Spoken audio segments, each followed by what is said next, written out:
many here. We had a little bit smaller number, and so this is a great turnout. We're a full room today. So if you need anything, you can just raise your hand, and Vicki and I will come and help you rather than trying to squeeze out or something, okay? We're happy to do that for you. My name is Patsy, and I work here at the library part-time, and Peg asked me to host today because she is spending the day in Madison for Library Legislative Day, and it's a very important thing. She hated to miss you all, but it was a really important thing to do today. I want to let you know for sure that there is no Lunch and Learn in March.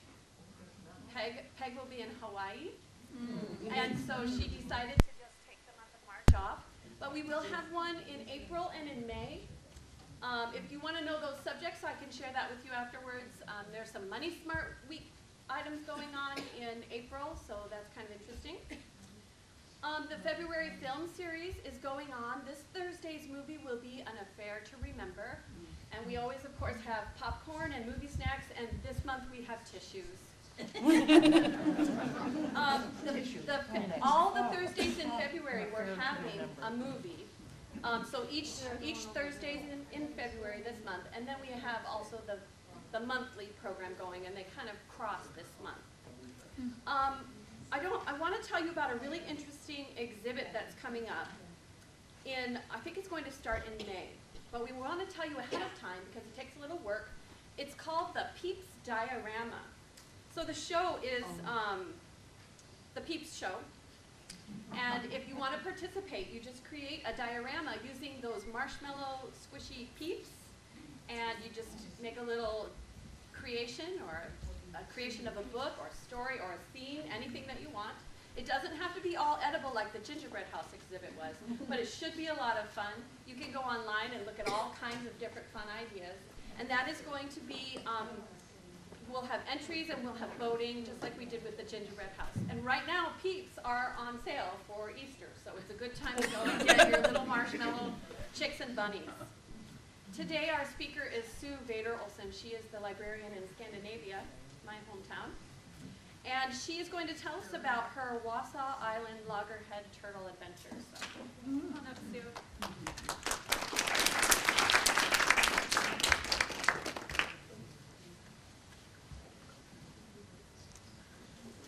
Thanks, everybody, for coming out today. It's a little chilly outside, so it's kind of fun to think about beaches. Maybe if you're thinking about a cold beach, maybe not, but a warm beach would be nice to think about. And I've already been notified that some of you have had experience with turtles in here.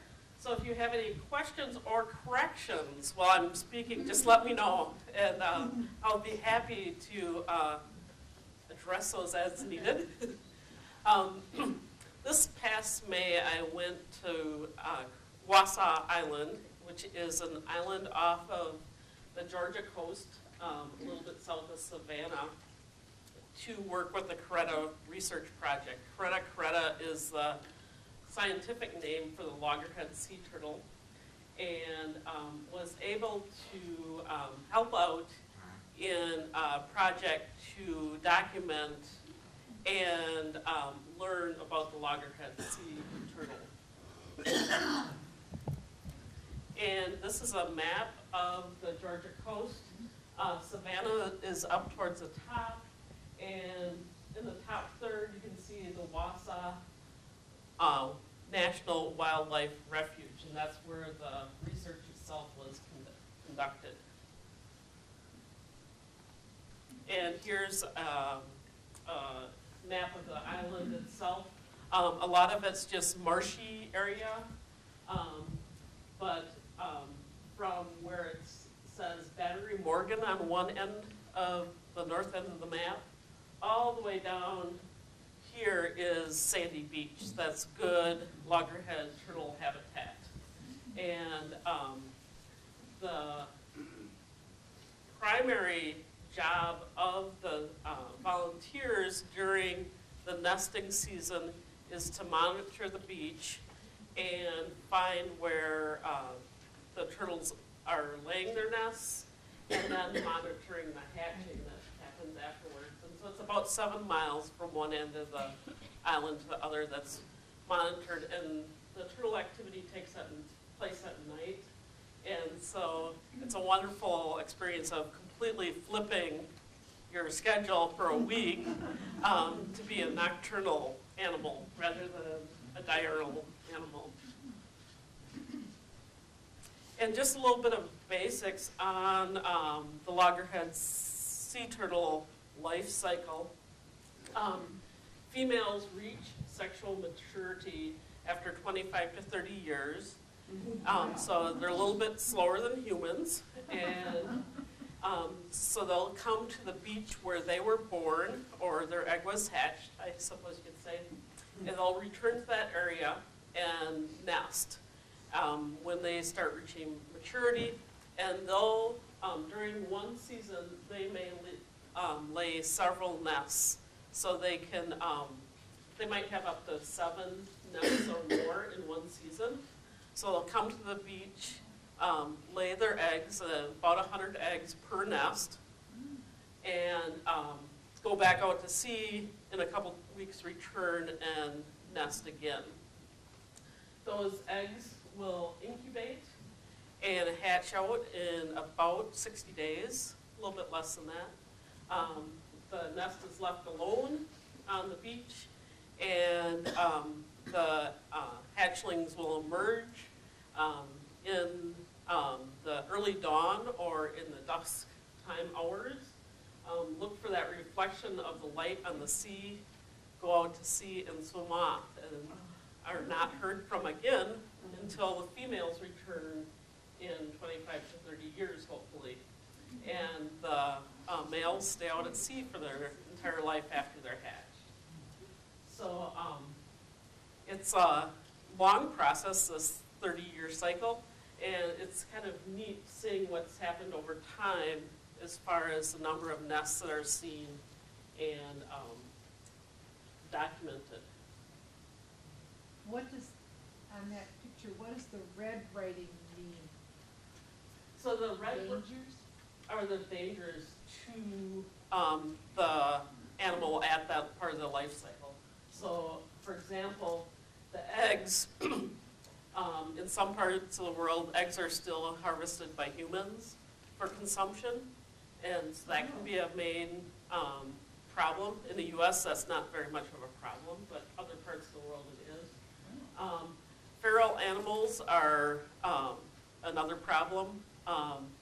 In Georgia, big problems were raccoons and foxes and ghost crabs. So a lot of animal predation.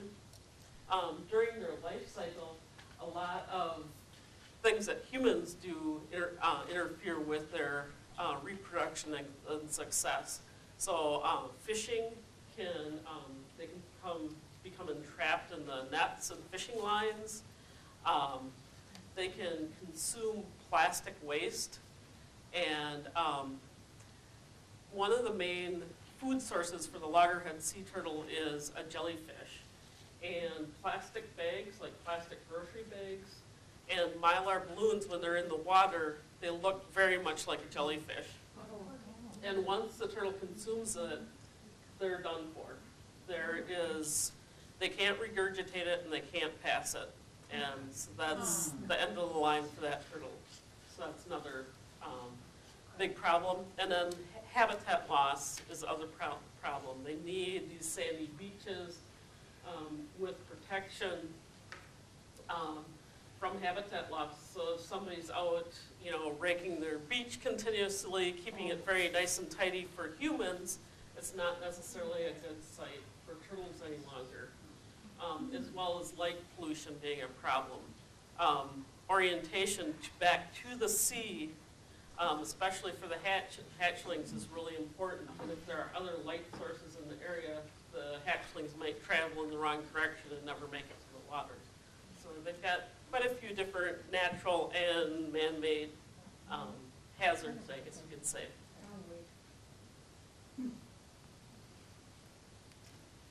So the group that I worked with is the Coretta Research Project, and they have 3 major goals. One is just to monitor and find out what happens with these turtles.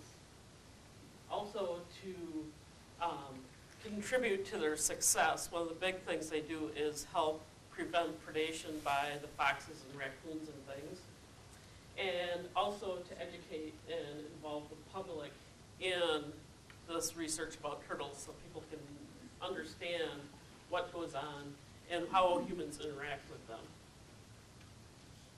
And one of the reasons I decided to go with this group was my aunt, who also is a librarian by coincidence maybe, had gone last year, or in 2012, and watched and participated in the hatching season, and she brought the photographs back, including that cute little guy in the first photo.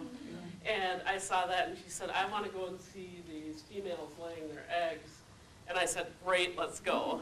And she had really carefully researched what they did there, and they're very fiscally responsible and very hands-on. All this data that they're collecting goes directly into scientific research. It's not only a feel-good sort of mission, it also contributes to the database of information we have about these turtles. So the first thing that you do when you get there is you have to get out to this island, and volunteers man their boats and transport the volunteer crew out to this island. And so we had to pack everything up for a week and get out to the island.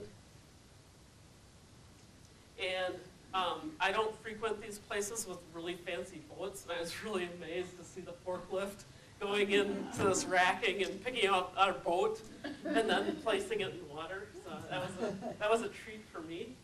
The weather was quite nice at this point, a little bit cool but nice for end of May. And once you get on the island, it's a national wildlife refuge.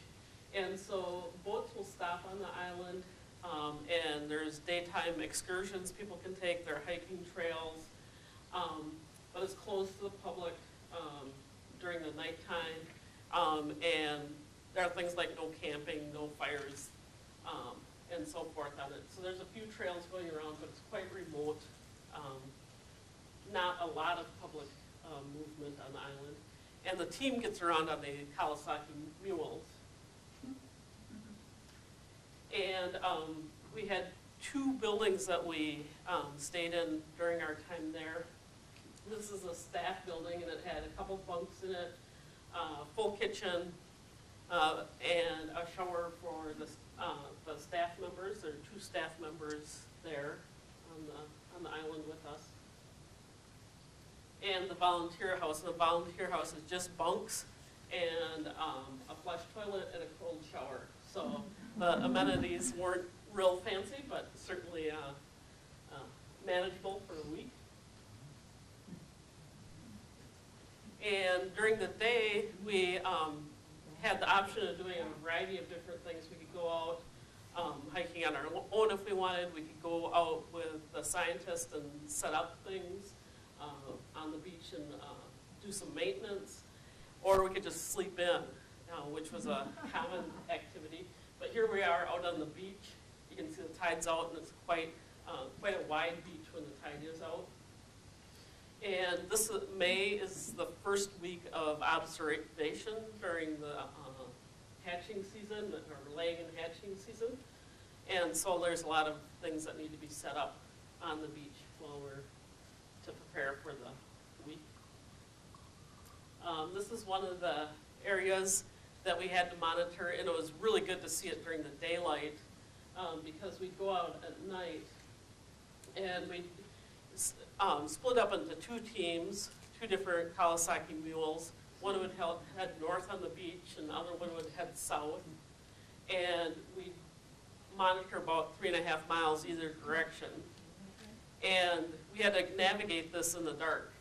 And so the most preferable way to travel is in the mule with lights out completely. And then the second most preferable way is to have the lights on, but the lights are shielded with a red filter so that the light isn't as disturbing to the animals.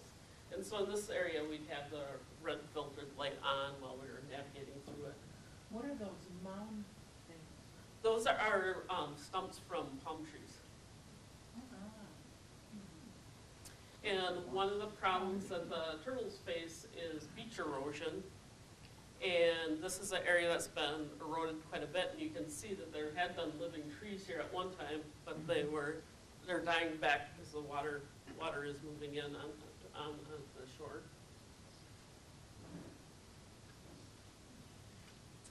And this is a trail that heads back into towards our cabin. And during a night, we would typically traverse the trail 4 times out and back. And so we'd go out, traverse it once, take a little bit of a break, go out again, come back, maybe go into the cabin for an hour, and then come back out for a couple more treks during the time. And there was plenty of time for sleeping. We usually started going out about 9 o'clock at night and come back in about 6 in the morning. And then we could sleep. And I would typically sleep until about noon or so, get up, make myself some lunch, maybe go back to bed for a couple hours, get up again, do some chores around the place, and then nap a little bit before going out in the evening. And even though I was getting the same numbers of hours of sleep as I usually would, I would also be really sleep deprived, you know, feel really tired and kind of goofy. And so one of the times that we were traveling back, and you had to watch really closely on the beach to find this trail to head back to the cabin, the scientist I was with said, "Help me watch for the trail." And I said, "Sure, I'll help you." I said, "It's ahead on the right." Well, the left was the ocean. I don't know. But without the sleep, saying right seemed to be important. And we did a little bit of trash cleanup while we're on the beach here, and we found some oven cleaner.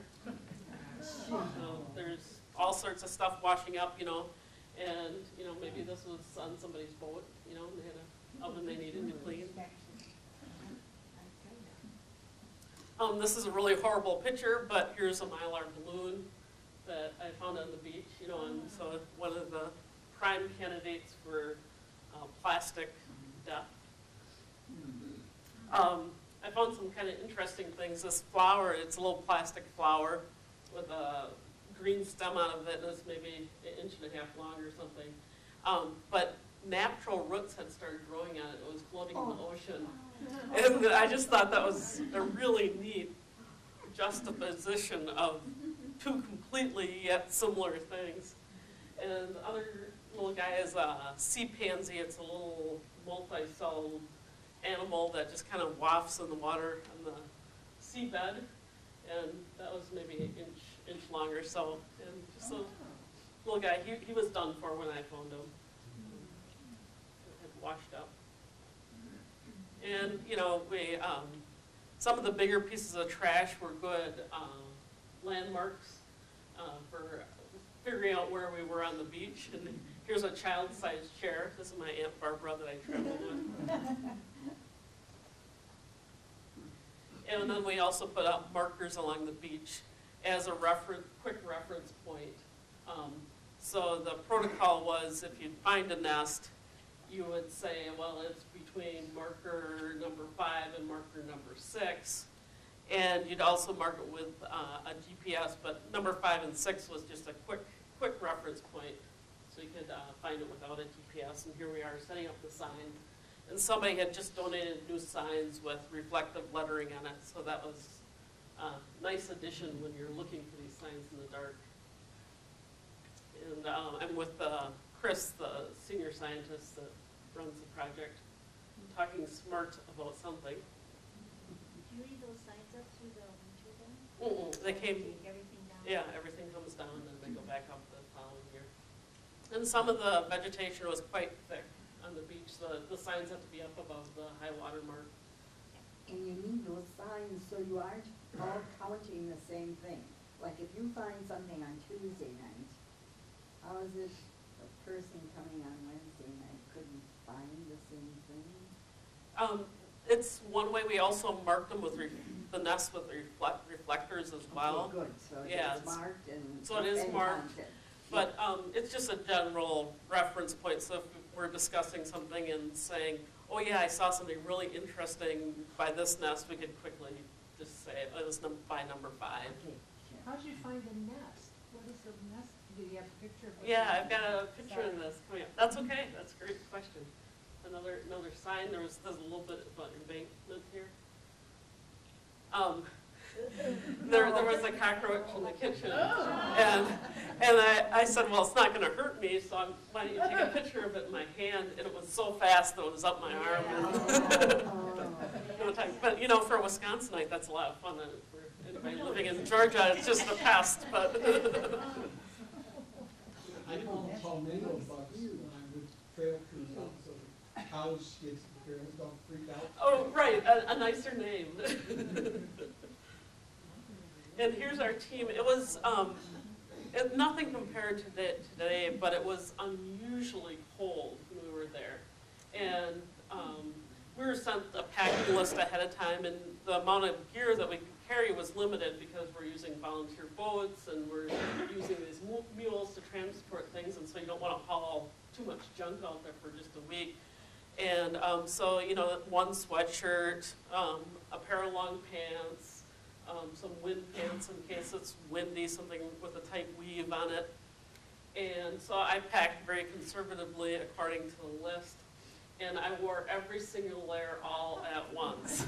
It was in the low 40s and windy, yeah, next to the water, so it was really moist, and it was chilly. And Patagonia company had donated like the puffy jacket here, and we borrowed like the fleece hats and neck gaiters. Nobody knew that it was going to be that cool during that time of year. And so here we are in the middle of the night, and it was really, it was a fun crew. The person on the left, she's an artist, and she had brought her easel, and she was doing open air painting while we were there when we had our off time. And Chris, the scientist, was just a ton of fun. She knew a lot about the stars, and we had a lot of stargazing time because you're out all night on the beach, and it's a great view, and very accommodating and friendly. Just wanted to share her exuberance about the turtles and being on this island. And Debbie next to her had worked for the National Zoo in Washington, D.C., so she knew just a ton about animals as well. And she loved to cook, and her job in the evening, she'd cook meals for the whole team. And next to her is a woman that worked at an outfitter out of Savannah, you know, so just a wide variety of backgrounds. And we finally did find a turtle. And it was, we think because of the cool temperatures, there weren't turtles out, and our sighting of a turtle was the first one in the state of Georgia for the season, so that was a big deal.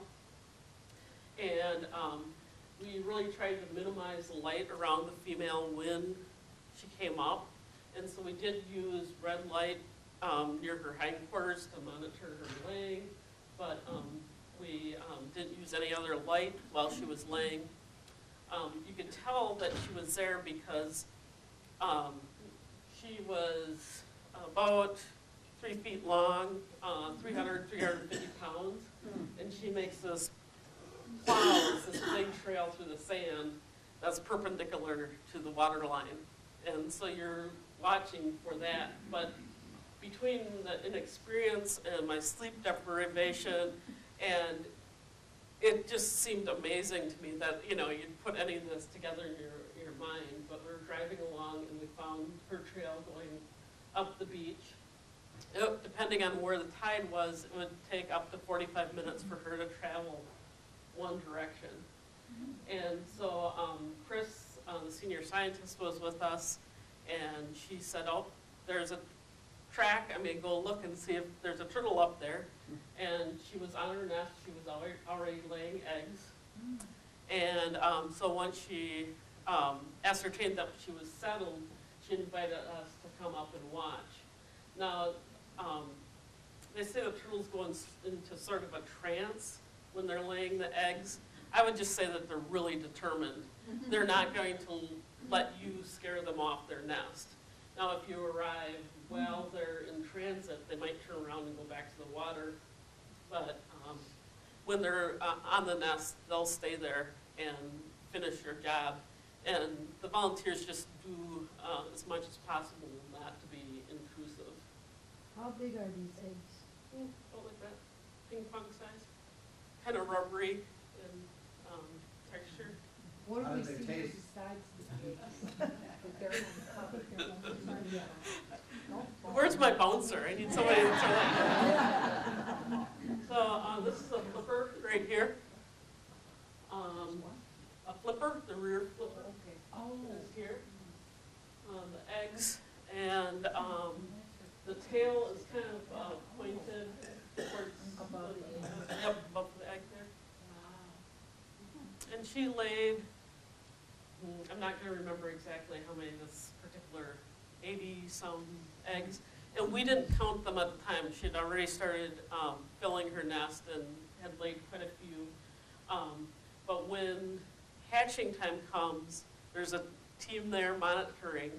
And once most of the hatchlings have emerged, they dig up the nest.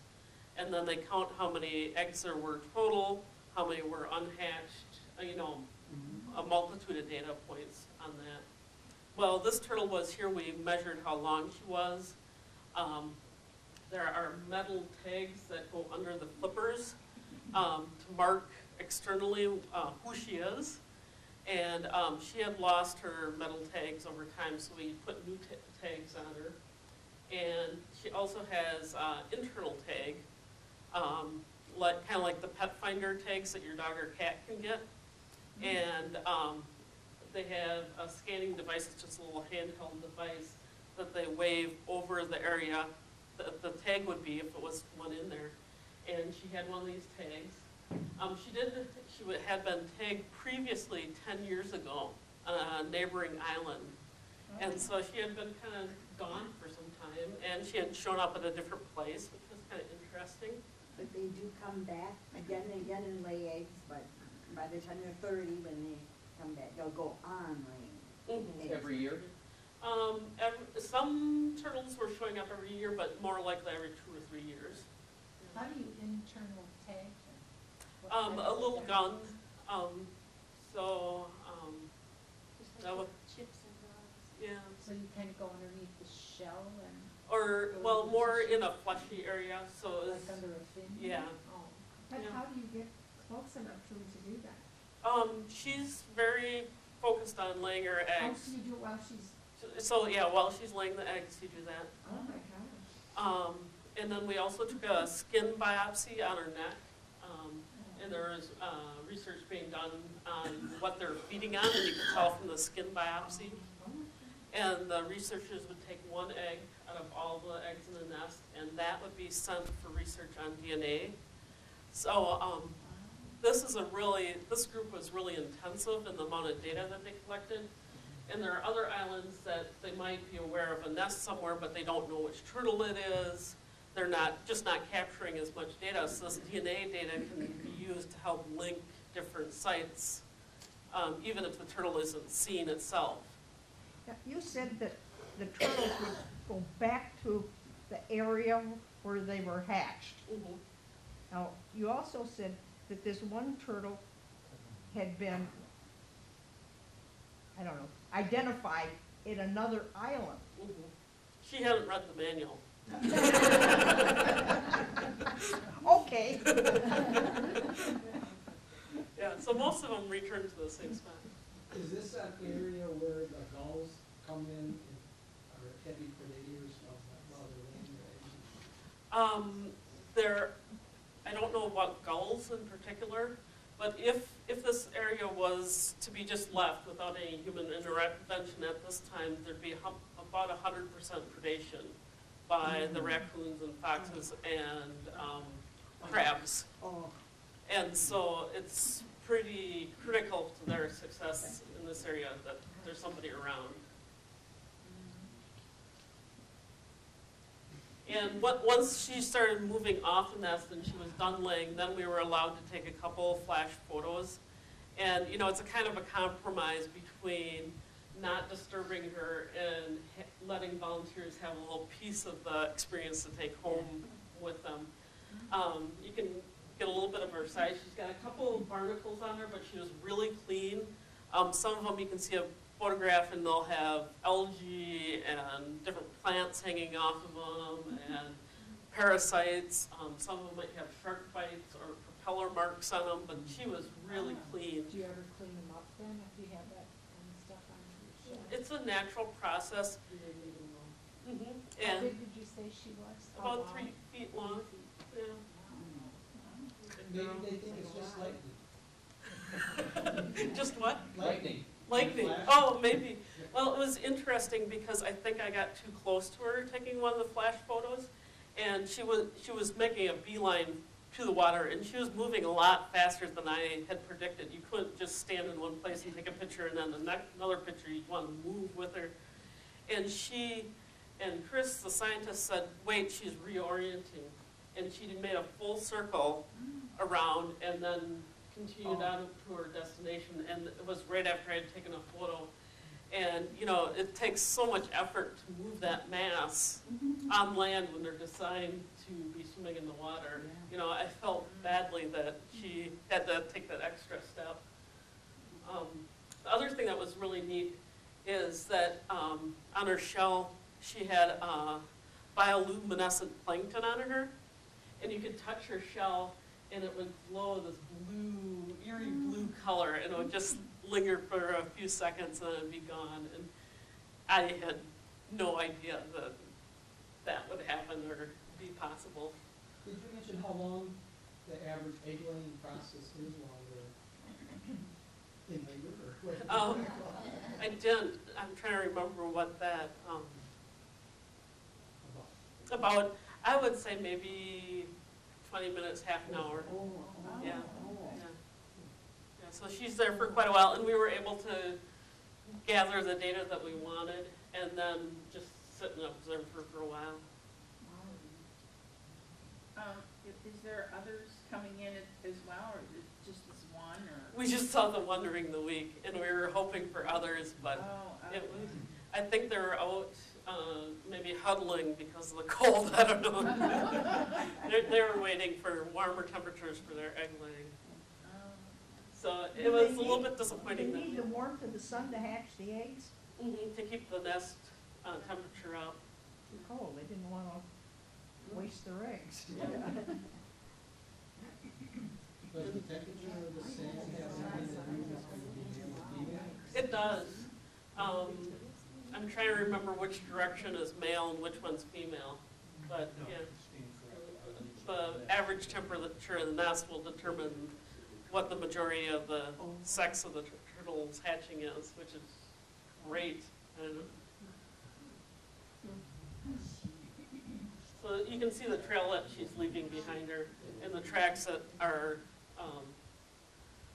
vehicle made. Did she have any means of defending herself against her predators? No, not really. I mean, she can move. But that's all. Yeah, and yeah, there's really no way that she can do much. Can they tuck under their shell like turtles, regular turtles, or not? Can they fold their legs in their head at any amount? Not that I know of. Does anybody else know that? Yeah, I think they're always extended. I was a little bit surprised at how fleshy she was between her upper and bottom shell. You know, you can see that there's a lot of meat in there that's kind of exposed. And in the egg-laying process, you know, she was dropping eggs fairly quickly, and when she's all done laying eggs, she starts using her hind flippers to cover up the nest. And it was so methodical. It was really a pleasure to see. She, you'd think it would be like oven mitts and kind of awkward, but she would kind of curve her flipper, and she'd bring a scoop of sand over and then pat, and then with the opposite flipper, and she did that until the nest was level with the surface of the sand. And then she began just throwing sand everywhere, and this is a mechanism to disguise where the nest is so that predators are less likely to find it.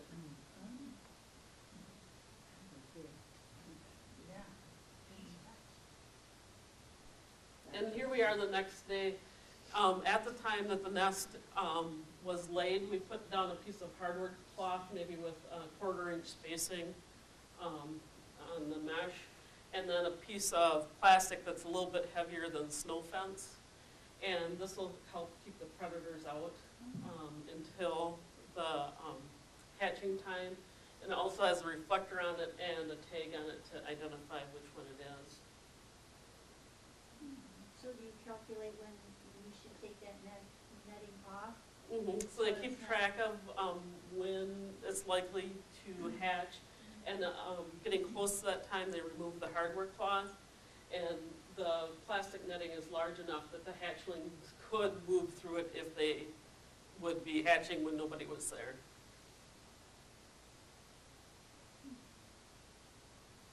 And this is just a track of from what's called a false crawl. So about half the females will come partly up on the beach for whatever reason and turn around and head back again. And it's not well understood. You know, it's expending a lot of energy. I asked the scientists we were with, I said, well, did we scare her off? And no, there wasn't any evidence that it was something that we had done. It just occurs, and all we found were the marks on the sand. She was gone by the time we got there. Maybe the sand was too cold. It may be. Or maybe she didn't like how dense it was. Who knows what she's considering. That's the one that went to the other island. Yeah. She was upgrading. So in this past nesting season, there were 112 unique females that they were able to identify, and 249 nests, which is a record for this site.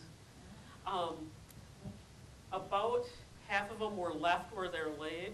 The other half were relocated. So they're not always really good at picking a good nesting site. So if they lay the nest below the level of the tide, for instance, then they'll relocate it to a more opportune site. Otherwise, that nest is going to get flooded and the eggs are just going to drown, and that's it. So about half of them are relocated. There was a lot of science done on the outcome of relocating the nests, because there was a theory that, well, maybe those nests, maybe the female doesn't have as good genetics, you know, maybe there's a reason for this to occur, but they looked at the outcomes, and they, as far as the success of the nest itself and, you know, what's happening with those hatchlings, they look just as healthy as any other ones. So they do relocate a lot of nests. And that has to be done within 6 hours of laying the nest. After that, the egg needs to be still, otherwise it'll damage the developing embryo. And there were 202 false crawls where the conditions just weren't favorable for whatever reason. And the turtle never comes back to see her hatchlings. Nope. She's done with her job after that. So maybe that's why she's picky about the temperature and the location. And so, and each nest has about 100 eggs in it. So they estimate there were over 26,000 eggs laid this last year. What's the incubation period? It's about 60 days. Yeah. Yeah, I think it was 55, 56 this last year. And I apologize for the quality of these charts, but it does show some of the data that were revealed through the year. So up in the upper left, you can see the number of false crawls in the top compared to actual nests that were laid. And then those nests themselves can have losses. And so the vast majority of them were due to fox. So even though the nests are protected, some of them do get damaged by the predators. Raccoon was another, and then either a tide or a storm event that either washed out the nest or saturated it. And a few with shallow nests where it just wasn't deep enough to protect the eggs. And then, so if you get past that stage and you've got a certain number of eggs left, when they do hatch and the team digs up the nest and looks at what's there, there's some egg losses, and they can kind of see where those are coming from. And so you can see a portion of them are from research. We're taking one egg out of each nest for the DNA sample. We're seeing the evidence from the fox raccoon again. So there are losses throughout, and that's why they have so many eggs.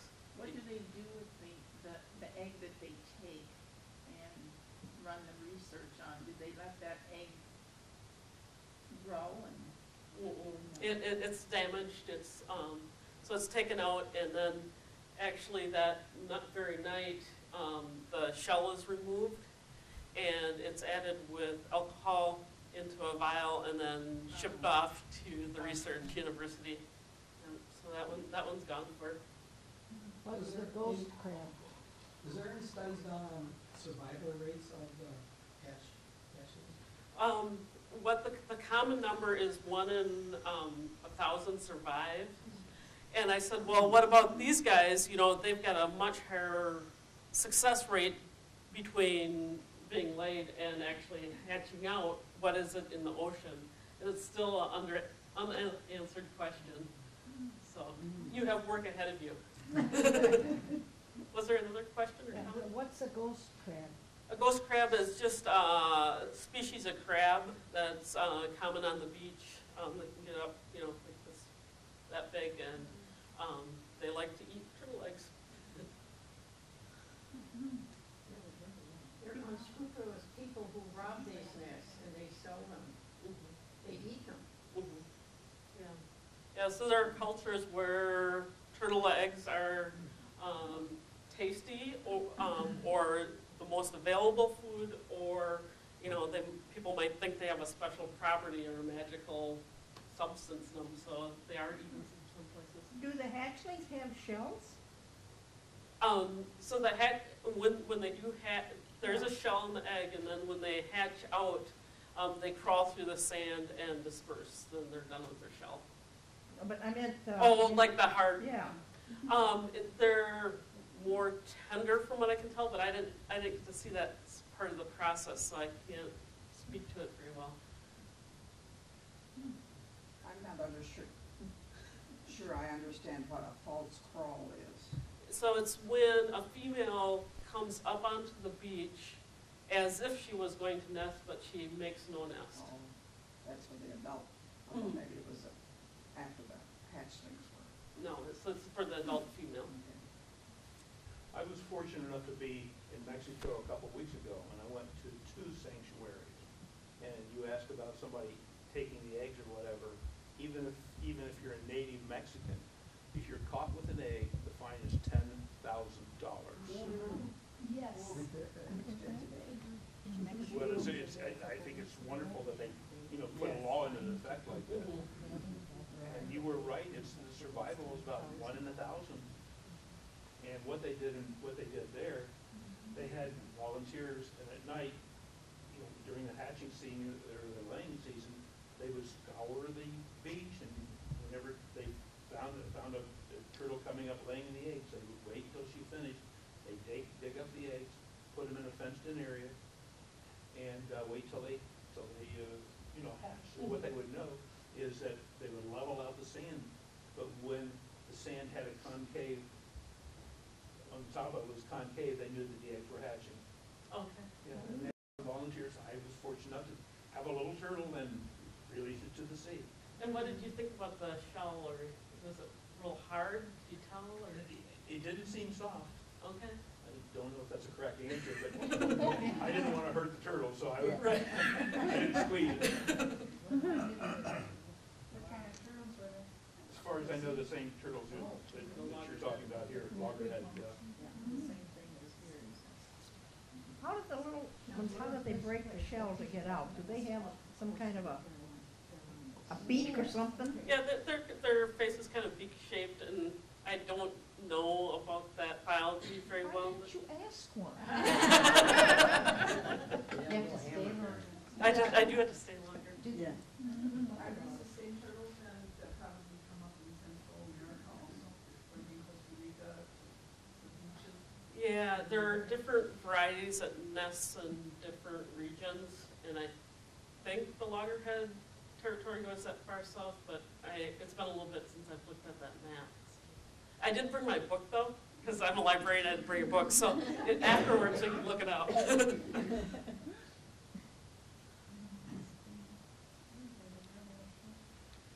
And one of the things that's really encouraging, this project has been in existence since 1972. And so they've got a long history and a lot of data collected. And in the recent years, they've been seeing upticks in the number of nests. And so here's 2013 with the number of nests in orange, the unique females in blue. You can see that it's a record since they've been collecting data, and almost twice as much as previous years. So that's really exciting, and I think that shows two different things. One, that their protection of nests is working against the predators, and two, that hatchlings from 30 years ago are successful and coming back to this location. They've been protecting the site long enough to have a positive effect there. And one other thing I want to add before I move to your question, we did adopt that turtle that we found. We named her Kobe after Kobe cheese in Wisconsin. I thought that was fitting. And so she had their tags on her. She laid 134 eggs. After they hatched, they found that 16 were unhatched in their nest. So she had 88% success in that nest as far as the turtles hatching out. When do you first tag them?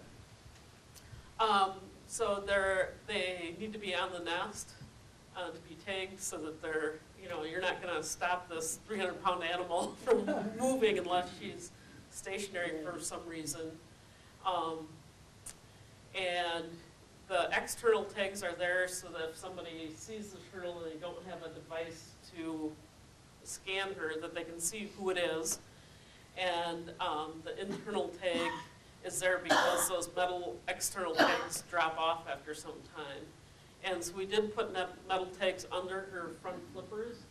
And you can tell that, it disturbed her son. She shifted around a little bit, but she was pretty determined that she was going to finish laying You her. only tag them when they come back to the nest. Yeah.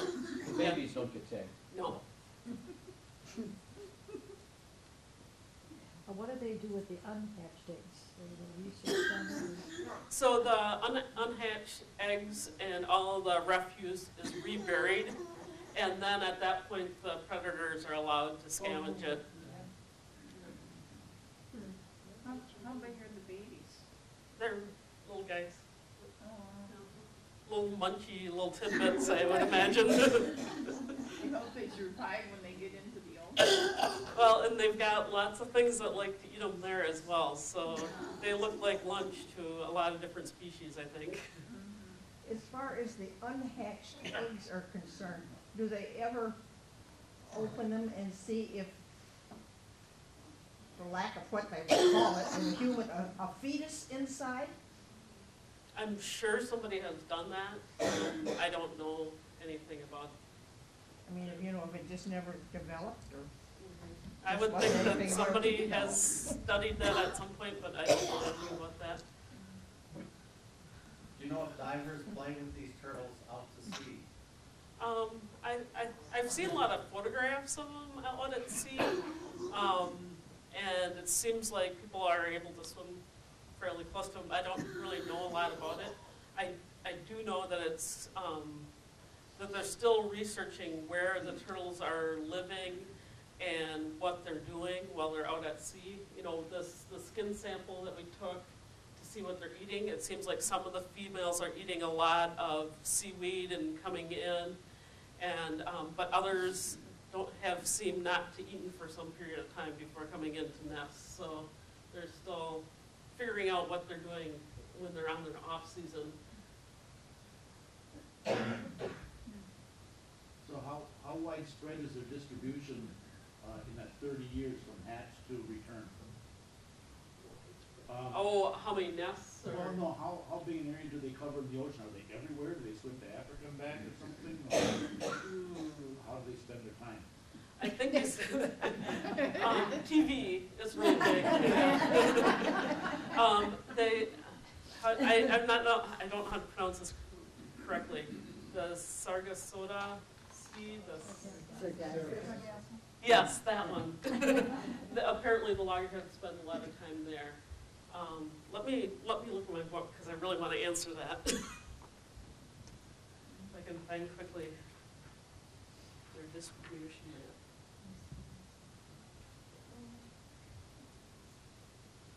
So in the spine map that you can't see, they show the distribution fairly close to the continents and no crossing over, but you can come up and look at this if you're more interested. And yes, definitely going down into South America. Do they have a volunteer group come that whole 60 days? Or is that So just maybe staff?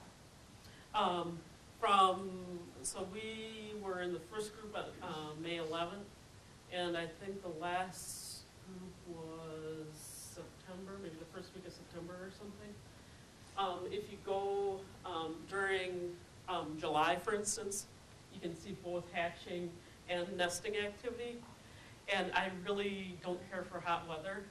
And I thought I'll never go there during the hot weather, but right now during these temperatures and the fact that I've been gone long enough, I'm like, oh, that sounds really good. So maybe someday I'll get there for that part of the season. It's How hard is cool it? on the ocean Maybe. How hard is it to get into that program to go as a volunteer? What they do is they have you sign up for a week, long span, and they start up registration in January, and you pick the week that you would like to go, and they have an application, and I think it's just to see that you're generally suited, that you're not going to flip out when you don't have a hot shower. But a little bit of your background information, and I'm sure if somebody has more scientific background that, you know, they might be able to use you in a different manner. And it costs $750 to participate in the program. And for instance, one of these internal tags that they get is $8 a piece. So the cost of the volunteer going covers a lot of these basic expenses for them. And then it includes all the meals and all the nap time you can fit in. Do they have a foundation that you could donate to? Mm-hmm. Yeah, so if you go to CorrettaResearchProject.org, you can see a lot of their data, their annual report from this previous season, and you can adopt a turtle for $25. And essentially what that is they show you the data for a specific turtle, and you can kind of track that turtle over time if it returns again. in 25 years. Well, these are already tagged turtles, so maybe in 2 years. And there's a turtle called Old Faithful who's been she's been coming back for many, many years, and she's one of the rare turtles that's been come in consecutive years. So What is the oldest one they've tracked? Do you know? let me see if I can tell you how long Old Faithful's been around. Do they just assume the first time they come there they're 25 years old, or what do they assume when they tag them the first time? Right, because there's no real good marker for how old the turtle is. So they just have to assume that they're in that reproductive window.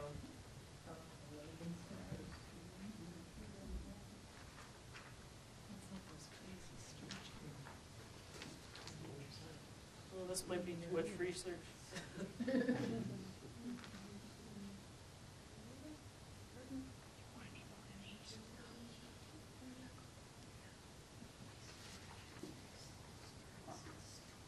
Yeah, I'm not going to find that real quickly. Anything else? Comments? Are all your meals provided? Mm-hmm. Yep, all the meals are provided, and kind of the junior scientist is the one that prepares the meals in the evening. And so the breakfast and lunch, they had a fully stocked pantry, and you'd help yourself because everybody's kind of on their own sleep schedule, and so you'd help yourself at those times of day. And then They really work to get the whole crew together in the evening, kind of as a social time, and catch up on anything that's happened since the previous day. And that meal would be cooked by the junior scientists. Do you have to clean the place before you leave then? Yeah, so you get regular cleaning, so, you know, taking turns doing the dishes, and there was like a chore list when we're done, you know, to make sure that the bunks are clean. Yep, exactly. Who kills all the bugs? Finders keepers. When you were out at night, did you encounter any of the wild animals? There were some alligators out, and there's a young alligator, maybe he was, I don't know, 3-4 feet long, and he liked to hide in a culvert on one of the major roadways we go out on.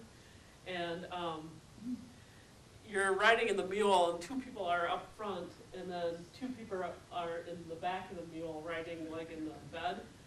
And my aunt was in the bed, and somebody up in front said, "Alligator," and she said, "Possum?" And they said, "Alligator," and she said, "Possum," and so that alligator got named Possum.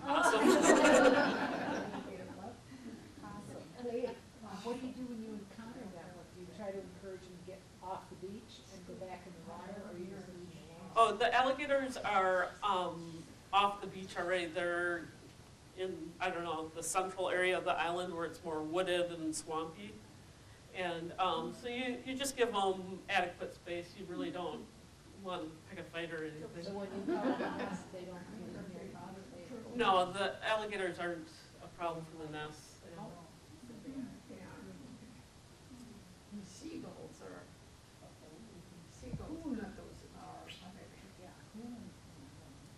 Well, thank you very much for coming out on this cold day. I hope talking about beaches made you feel a little bit warmer.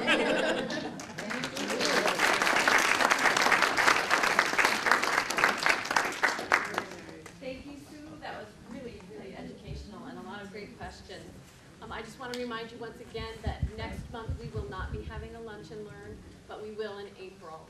And don't forget about those romance films every Thursday this month, and then the series continues on just one Thursday a month, the first Thursday in the next following month.